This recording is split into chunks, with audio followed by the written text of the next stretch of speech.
Non partisan अगर एक चीज मुझे कहना हो, arrogance is one thing which people और voter doesn't like. Arrogance in any part, any form, by anybody. जिसको अपोजिशन ने भुनाया कि भैया ये संविधान बदल देंगे, ये एक जो चीज जिसने भी बीजेपी का नारा लिखा है, सबसे बड़ी गलती वहां हुई है। If we can just do what you think are the 3 or 4 big takeaways, क्या वो 3 और या 4 चीजें हैं जहां बीजेपी जो 303 से 240 तक आते हैं, यानी 63 लॉस, और कांग्रेस जिसको सभी ने राइट ऑफ किया था 53 से 100 तक पहुंचती है। What are the 3 or 4 biggest takeaways that change this election? Non partisan अगर एक चीज मुझे कहना हो, arrogance is one thing which people और voter doesn't like.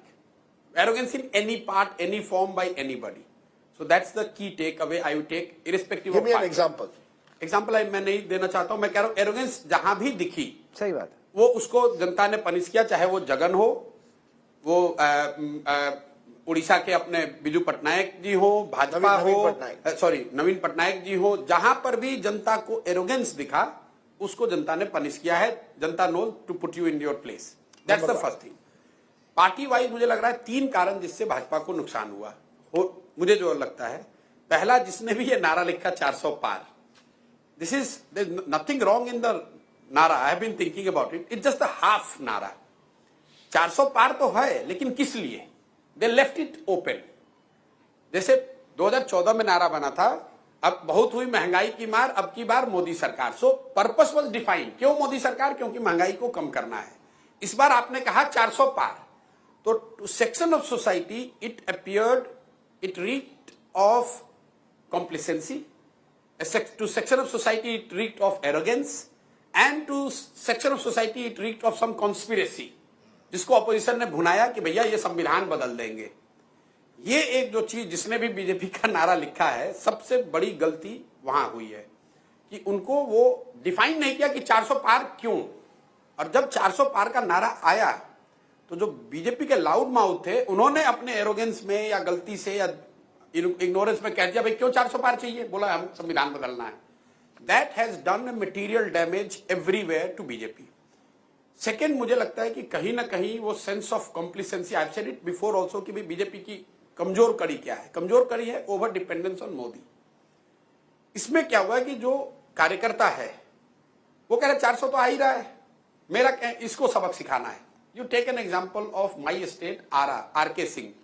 You go and talk to anybody, they will say कि भैया बड़ा काम किया इन्होंने, अच्छे MP रहे, अच्छे मिनिस्टर रहे, लेकिन कार्यकर्ता नाराज है, कार्यकर्ताओं को भाव नहीं देते थे।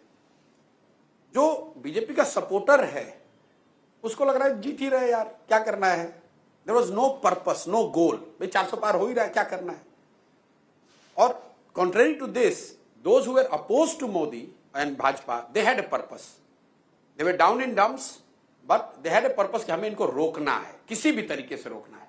And that's why you see the purpose and ferocity amongst the voter who were opposed to Modi. मैं आपको एक खाली वाराणसी का एग्जांपल दूंगा, आपको ये क्लियर होगा। मोदी की अपनी सीट में उनका अपना वोट शेयर 14 के मुकाबले सिर्फ 2 परसेंटेज पॉइंट कम हुआ है, लेकिन मार्जिन बहुत नीचे आ गया। क्यों? Because his opponent vote share went up from 20.9 to 41%. तो अपोजिशन में लोगों को बिल्कुल पता है कि जो हरा रहा है बिल्कुल उसको वोट जाके एक साथ दिया है, करीब करीब वो चीज। particularly Dalits and Muslims, especially Dalits. मतलब बीजेपी ने, Dalit was the surprise. Muslim consolidation, yes, but there was, like in Maharashtra, strong Dalit was not a surprise, should not be a surprise, because अगर आप CSDS का पिछला data देखेंगे, BJP got only 30% Dalit vote in 2019 in their landslide. The problem is the ferocity.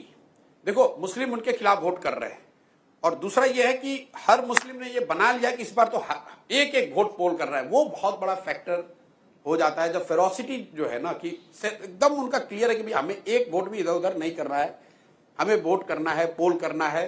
And that is what probably has damage, and that kind of sense of purpose goal was not with the BJP supporters. They took it lightly. They were complacent at times. अरे ठीक है यार, last में आते आते मोदी के नाम पर वोट पड़ ही जाएगा। Lot of people went with this mindset. उनको मालूम है डिसेंट दिख रहा है। मैं ऐसे कैंडिडेट्स को भी जानता हूं जो सीधा ये कह रहे हैं कि गाली दे रहे, भाई हमको नहीं देना, मोदी को भी। किसको वोट दिया था? हमको वोट दिए थे तुम लोगों ने कहा तुम्हें वोट नहीं देंगे। कह रहे तो हमको वोट दिए कहां थे? मोदी को वोट दिए थे, नहीं होगा तो उनको नहीं देना। that level of arrogance shown on record by some of the BJP candidates कि भाई हमको नहीं देना चाहते हो ना, नहीं देना, हमको दिए कहां थे, तुम तो मोदी को दिए थे।